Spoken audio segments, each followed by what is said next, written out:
Saudações, vigia das pessoas. Estamos vendo Êxodo DT, como você nunca viu. Hoje, capítulo 17. O capítulo 17 de Deuteronômio, que nós chamamos de Êxodo DT, ele é uma vacina contra a idolatria. Sim. Antes, porém, no entanto, vamos à meditação diária. Hoje são 27 de janeiro do ano 24 do terceiro milênio.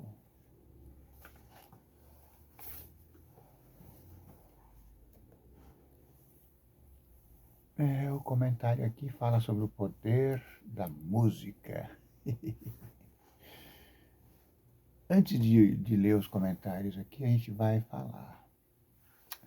A música, ela pode ser elevadora ou ela pode ser deprimente. Ela eleva o espírito, eleva-nos a Deus, ou, para usar uma expressão comum, nos joga na fossa. Dito isso, vejamos o que a escritora Ellen G. White diz para nós nessa meditação hoje. Engraçado. Desculpa. A música está no dia 27 de fevereiro. Mas hoje são 27 de janeiro. Anote isso aí, porque no final de fevereiro nós vamos falar sobre isso. Eu achei esquisito, porque o tema mudou um pouco, né? A gente estava falando da Bíblia e aí para, assim, de forma abrupta. Mas não, voltemos à Bíblia então. 27 de janeiro, a importância da Bíblia. Como nós estamos vendo Deuteronômio, como você nunca viu, o Êxodo DT, fala da importância da Bíblia. Quando a Bíblia se refere a si mesma, ela fala a palavra de Deus, o livro da lei. Então, Moisés escreveu um livro, e esse livro tinha 5 capítulos: Gênesis, Êxodo, Levítico, Números e Deuteronômio, chamado Pentateuco, o livro da lei. Pentali, 5 livros, Penta, o livro da lei. Essa era a lei básica que foi utilizada na Constituição, ou essa foi a Constituição para se constituir o Estado de Israel. O Estado teocrático de Israel, que teve um porém, e hoje no capítulo 17 a gente vai ver que porém foi isso, na verdade uma profecia. Moisés era profeta, então ele fez uma profecia aqui. E você vai ver o cumprimento à risca dela. Então, quando a Bíblia chama a atenção para si mesma, ela diz: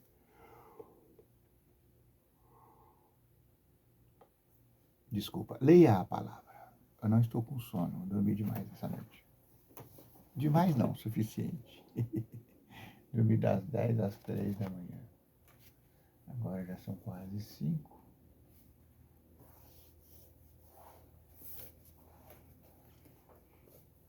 Jesus falou: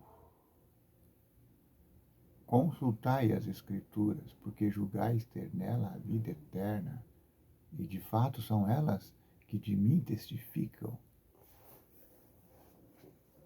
Estou achando escuro aqui, não estou conseguindo ver direito. Vou arrumar a lâmpada aqui.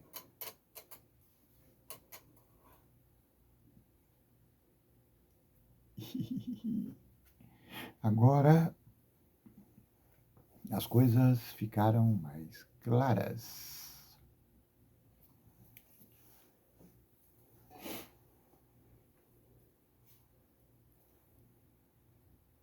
Procura apresentar-te a Deus aprovado como obreiro que não tem do que se envergonhar, que maneja bem a palavra de Deus. Nós já vimos isso ontem. Eu estou confuso.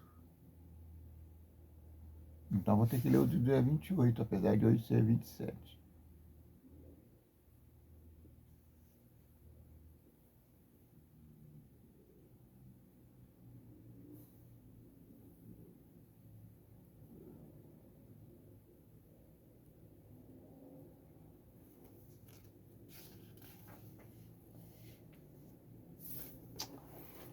Então vamos lá. Em meu nome. Se me pedirdes alguma coisa em meu nome, eu farei. São João 14, 14. Hoje é dia... então hoje não é dia 27, hoje é dia 28. Por isso é que eu estou fazendo confusão. Hoje já são 28 e não 27, como eu havia dito. Ontem foi 27. Ai, meu Deus, a minha cuca, Senhor.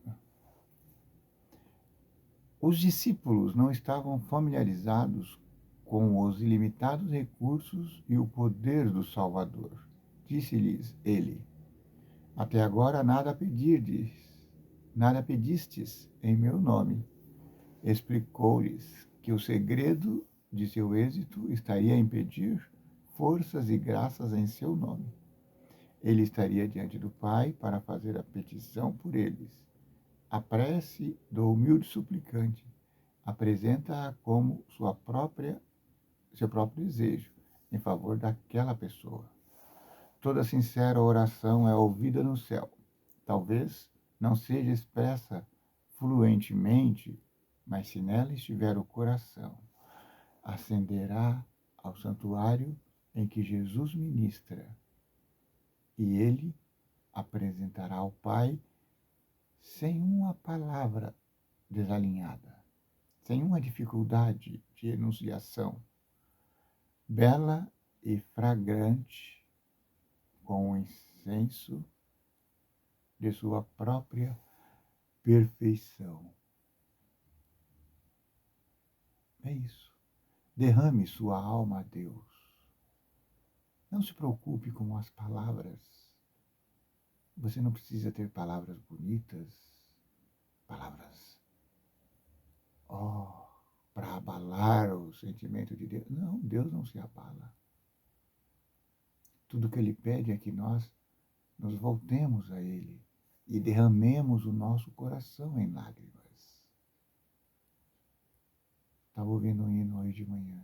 Quando a angústia vem e nos olhos lágrimas.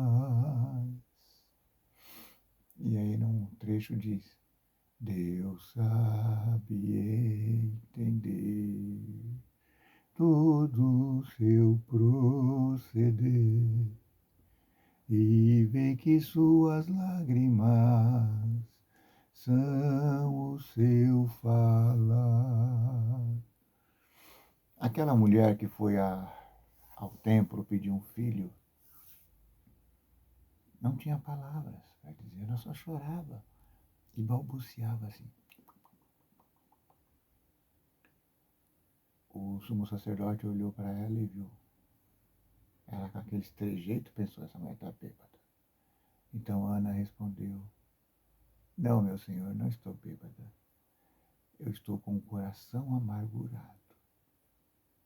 Então o profeta reconheceu e falou, o sacerdote reconheceu e falou: Eli, vá em paz, filha. Que o Senhor do céu responda a sua oração.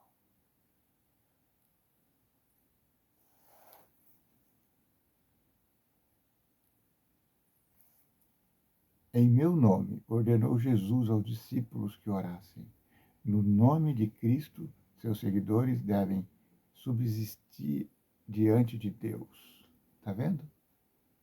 Deus é fogo consumidor. A gente não pode ir a Deus direto. Como o povo não poderia ir a Deus direto, Moisés intercedia por eles. Então agora, Cristo, Moisés era um tipo de Cristo. Cristo intercede por nós. Então devemos ir a Cristo. E Cristo nos leva ao Pai. Porque é o único caminho entre o homem e Deus, Cristo, feito homem. Graças ao valor do sacrifício feito por ele, são estimados aos olhos do Senhor. O Senhor fica decepcionado quando seu povo estima a si mesmo como de pouco valor. Está vendo? Você precisa se valorizar.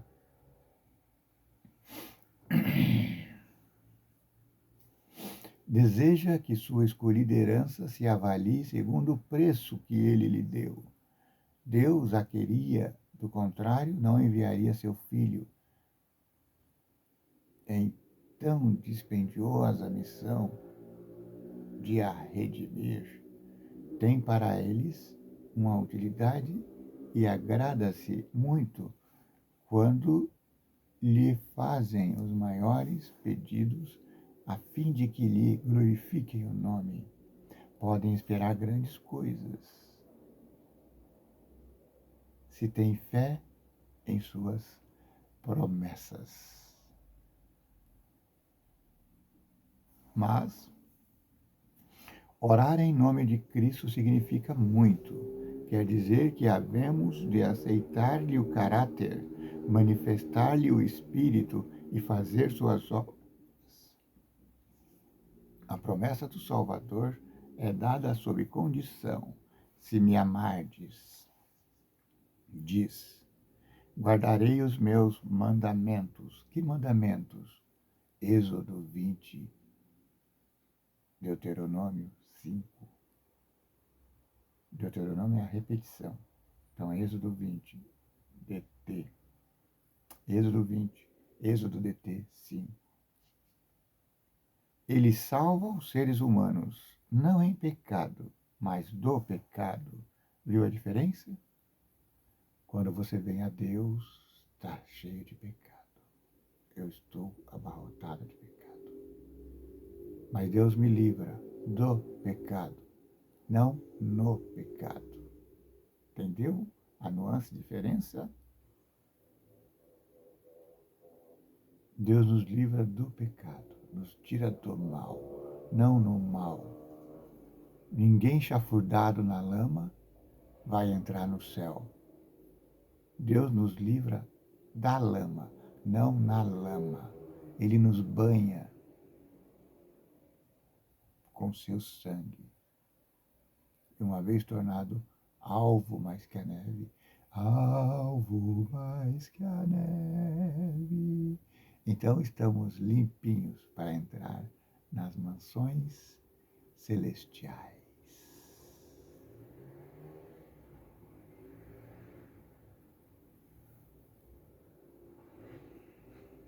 E os que o amam manifestarão seu amor pela obediência. Toda verdadeira obediência vem do coração. Deste procedia também a de Cristo. A obediência de Cristo também procedia do coração. E se consentirmos, ele, por tal forma, se identificará com os nossos pensamentos e ideais, dirigirá nosso coração e mente em tanta conformidade com o seu querer que, obedecendo-lhe, não estaremos senão seguindo nossos próprios impulsos. A vontade refinada, santificada, encontrará seu mais elevado deleite em fazer seu serviço. Que gostoso, não é? Um coração que se volta para Deus cumprirá a vontade de Deus tão naturalmente como a flor, o girassol, que ele gira para o sol, procurando a luz. Então a Escritura diz aqui, nós vamos cumprir o mandado de Deus seguindo as nossas inclinações. Quer dizer, uma vez lavado pelo sangue de Cristo, uma vez tornado branco como a neve. Então eu vou repetir essa frasezinha só para ficar encucada aqui na nossa cuca. Os que o amam manifestarão seu amor pela obediência. Toda verdadeira obediência vem do coração. Deste procedia também a obediência de Cristo. E se consentirmos que Ele lave nossa alma com seu sangue, Ele, por tal forma, se identificará com os nossos pensamentos e ideais, dirigirá nosso coração e mente em tantas conformidade com o seu querer, que obedecendo-lhe, não estaremos senão seguindo nossos próprios impulsos. Você entendeu? Uma vez transformado o nosso coração pela presença da atuação de Cristo, por seu Espírito Santo,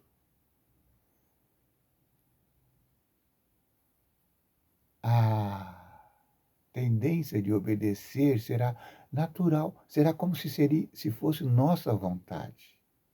Como o salmista disse, eu deleito em cumprir a sua lei. Quer dizer, se você se deleita, você tem prazer, você não faz algo penoso. E se você tem prazer, você faz de vontade própria. Mas é o Espírito Santo, é Jesus vivendo em você, que vai te transformando, te modelando, te limpando.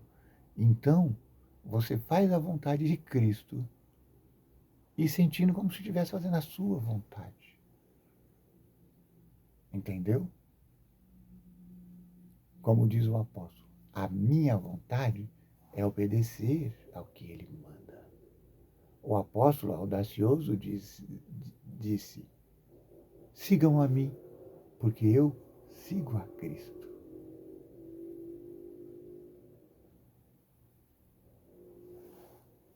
Amém. Eu perdi aquela oraçãozinha que eu fazia todo dia. Acho que eu até decorei. É mais ou menos assim, trocando em miúdos. Os que devotam algum tempo para meditar, orar, contemplar a Cristo, exercerá uma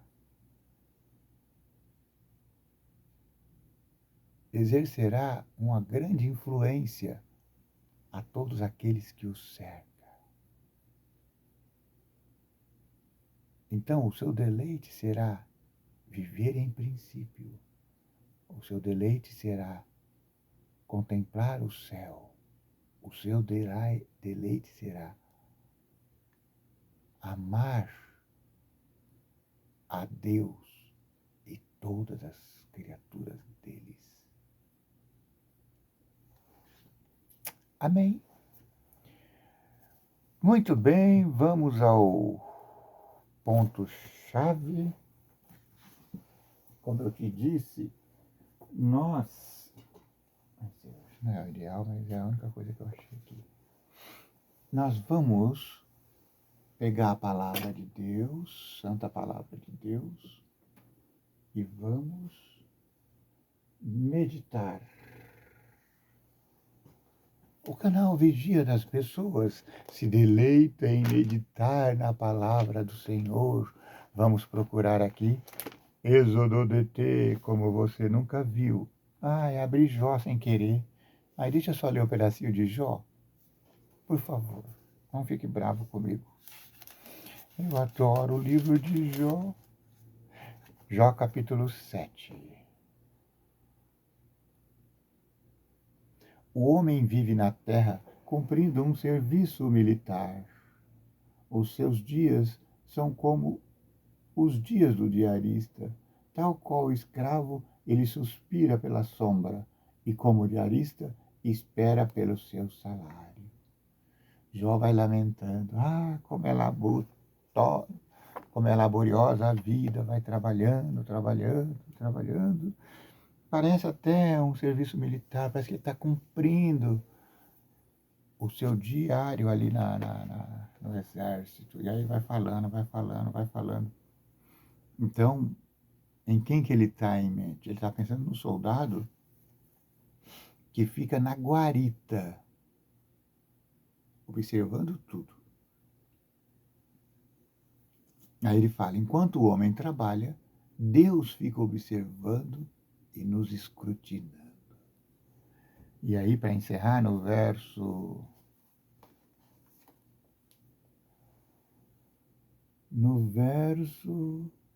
ele fala assim, já no verso 20, não é?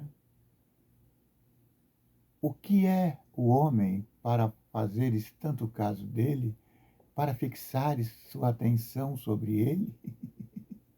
Porque você está me vigiando, Deus, a ponto de examiná-lo a cada manhã e testá-lo a cada momento?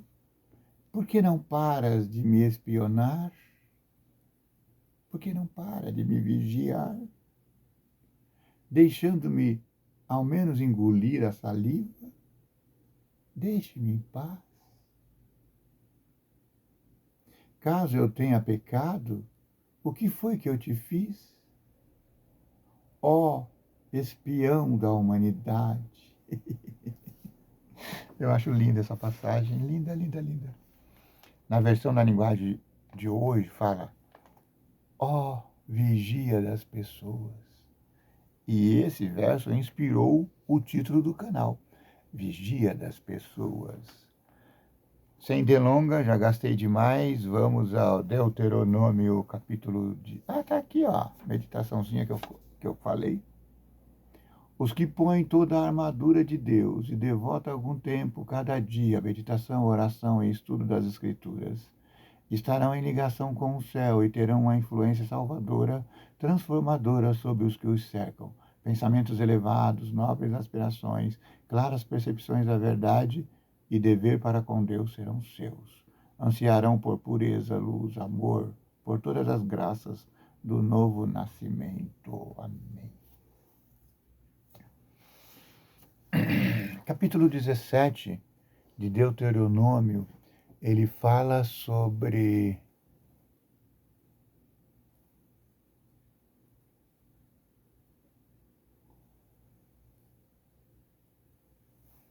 o perigo da idolatria. O primeiro verso diz isso, ó.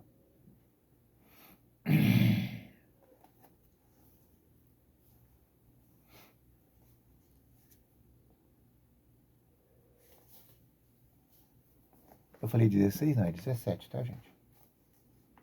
Nunca sacrifique para o Senhor seu Deus um boi ou ovelha com defeito grave. Seria abominação para o Senhor seu Deus.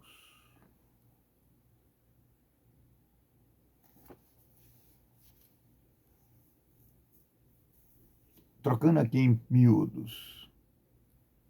Não ofereça a Deus coisas que não demonstre a sua inteireza de coração. Se você tem 2 animais, um vai ficar para você e outro você vai ofertar para Deus, você deve pegar o melhor e ofertar para Deus. Deus é o seu hóspede. Deus, ele falou assim, eu vou fazer um santuário na terra, porque eu vou morar com vocês, eu vou ser seus vizinhos. Então, para o hóspede, o melhor. Se você vai oferecer um carneiro, vai oferecer um cabrito, uma refeição, você não vai pegar o pior animal, você vai pegar o melhor e fazer aquela sopona de lentilha. De ervilha, na verdade. A lentilha não é tão saborosa. Eu prefiro a ervilha. Eu sou como o Saul, eu também prefiro. A Saul também preferia a ervilha. Então, eu lembro de mamãe fazendo isso. Quando a gente recebia uma visita, o melhor era oferecido para a pessoa. O melhor prato que estava separado, o melhor talher, o melhor copo, o melhor pedaço da comida. José, quando ofereceu um banquete aos seus irmãos, ofereceu o melhor pedaço ao seu filho, ao seu irmãozinho caçula, Benjamim.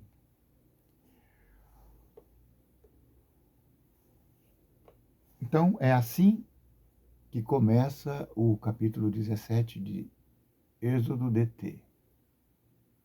Cuidado quando você for oferecer alguma coisa a Deus. Ofereça o seu melhor, porque Deus não aceita menos do que isso. Você entende? Entendeu, não é? Ótimo. Continuando aqui, um pensamento.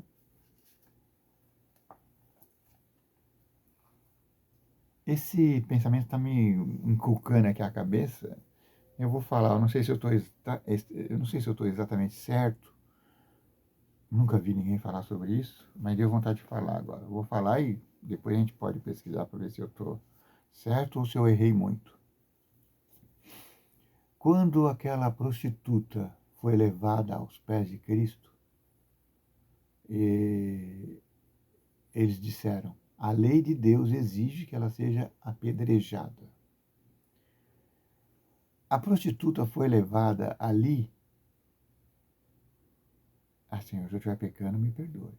Mas não pelo simples ato da prostituição. Porque a prostituição, ela é um pecado.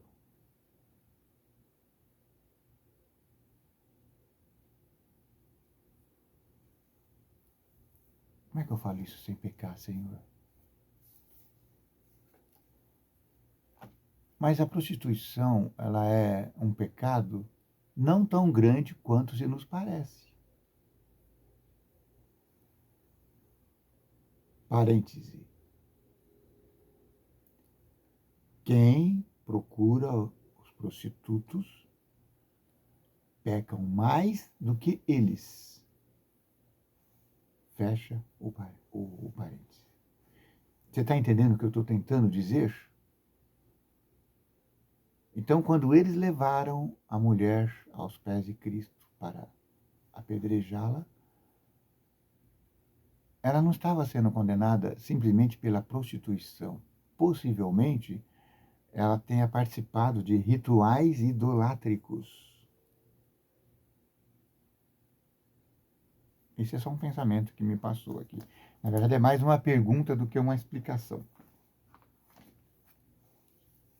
Porque o povo antigo não se preocupava muito com essas questões.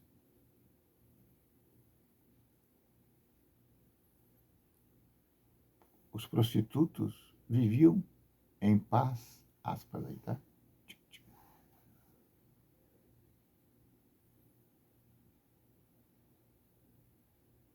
Certo, eles eram tidos como párias da sociedade, mas ninguém olhava os prostitutos com tanta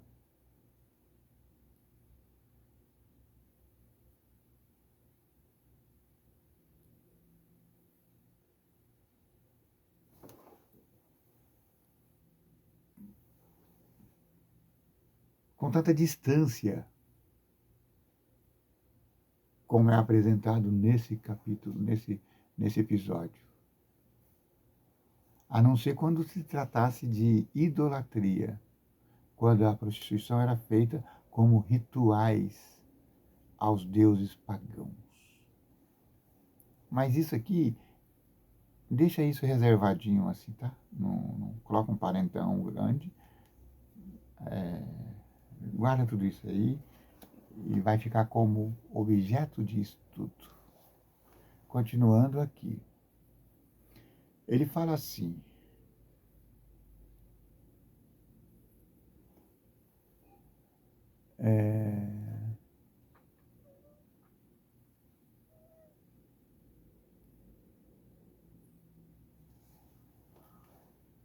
se em alguma das cidades que o Senhor Deus vai te dar for encontrado um homem ou mulher que faça o que o Senhor seu Deus reprova, está falando da idolatria, violando a sua aliança para servir outros deuses e adorá-los, como por exemplo o sol, a lua, todas as estrelas, aqui fala exército do céu, fazendo o que Deus proibiu, fazendo o que eu proibi, se isso for denunciado ou você ficar sabendo, faça primeiro cuidadosa investigação. Se for verdade, se for constatado que tal abominação foi cometida em Israel, você levará essa pessoa às portas da cidade. E essa pessoa, homem ou mulher, que tenha cometido esse ato de idolatria, será morto à pedrada. Só que precisa de pelo menos 2 testemunhas. Com uma, a pessoa não será morta. Precisa de 2 testemunhas. E as testemunhas começarão o apedrejamento. Então Cristo disse a eles: quem é que vai ser a testemunha aqui? A testemunha tem que ser alguém que viu o ato, não alguém que praticou o ato. Jesus estava fazendo uma advertência, né? Por que vocês estão... Nenhum de vocês se prostituíram com ela? Vocês são testemunhas, estão limpas? Então eles foram saindo devagarinho, um a um, a começar com os de cabeça branca.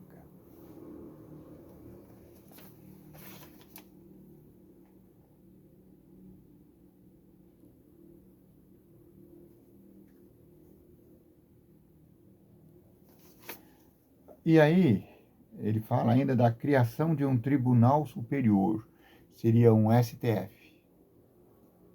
Apesar que o nosso STF não funciona direito. Mas ele disse, se na cidade onde vocês moram existir um caso que seja muito difícil, ou uma demanda pessoal, ou um caso de partilha, qualquer coisa que seja, vocês devem levar esse caso ao sacerdote no templo, ou na tenda onde se adora a Deus. E esses sacerdotes, com o juiz ali da região, eles tomarão decisão e todos deverão acatar, porque a decisão tomada no templo é a própria vontade de Deus. Gente, isso é muito complicado, é muito melindroso. As pessoas que trabalham para o Senhor, os oficiais, precisam ser pessoas santas. Porque eles deliberam. Vocês viram que a gatinha pediu para sair, né? Pede para sair. E precisam, porque eles vão deliberar em nome de Deus. Sabe, eu pessoalmente não sou muito a favor de entrar em demanda com pessoas em tribunais, sobretudo se os envolvidos são cristãos. Porque a comissão da igreja, a junta deliberativa, ela precisa ser santa. Ela precisa ter a aprovação da membresia de todos os membros da igreja. Precisam ser homens de caráter, de modo que a igreja possa confiar neles. De modo que as suas decisões reflitam a vontade do céu, do vigia das pessoas. Agora, pasmem, o final do capítulo 17 faz uma profecia.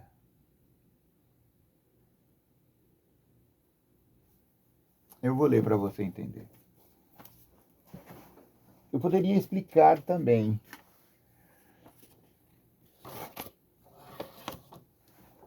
Mas vamos à leitura. Quando tiver entrado na terra que o Senhor teu Deus vai te dar, e tiver tomado posse dela, e você disser: Você, povo de Israel, quero nomear um rei para mim, assim como todas as nações que me rodeiam. Essa é uma profecia. Deus está dizendo: vocês vão entrar na cidade, eu serei o seu rei. Mas vai chegar uma hora que vocês vão pedir um rei. Vixe. Moisés, o profeta.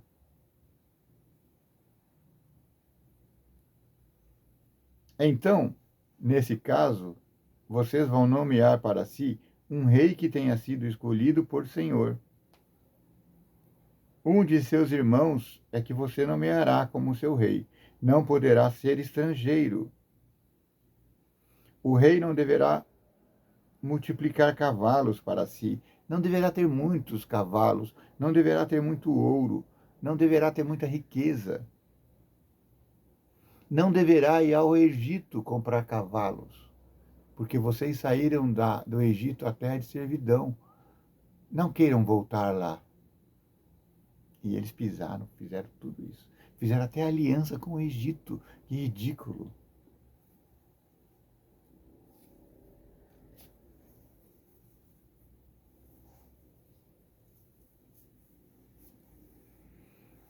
O rei estará em seu trono, e o rei terá uma cópia da lei de Deus,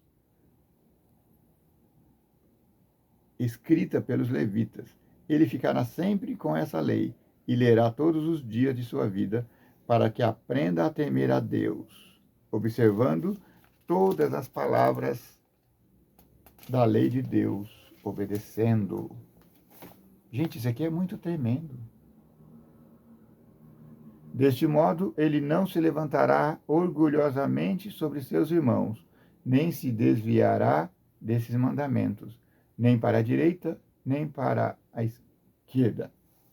Assim, ele prolongará os dias de seu reinado, junto com seus filhos, no meio de Israel. Aqui termina o capítulo 18. Eu passei por alto, mas também tem uma passagem que diz aqui: ele não deverá ter muitas mulheres. Davi ia conquistando os povos e ia casando com as mulheres. Ele ia matando os maridos e ficando com as mulheres. Mas o livro diz que que o rei não poderia ter muitas mulheres. Eu perdi a passagenzinha aqui. Mas é isso. Está lá no capítulo 17 de Deuteronômio, ou Êxodo DT.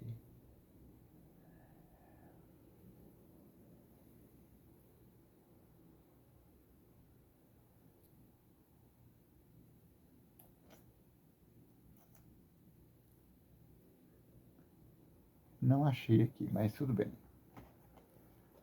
Creiam em mim, que eu li aqui. Porque antes de abrir a Bíblia aqui, eu ouvi o relato na voz do inconfundível Cid Moreira. Então é isso, você viu? O capítulo 17, resumindo,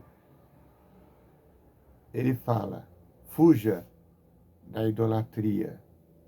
Cuidado, não queira um rei. Mas se for o caso, Deus sabia que eles iam querer, né? Escolha alguém que seja minimamente santo. Alguém que não queira casar com tantas mulheres. Veja, Salomão casou com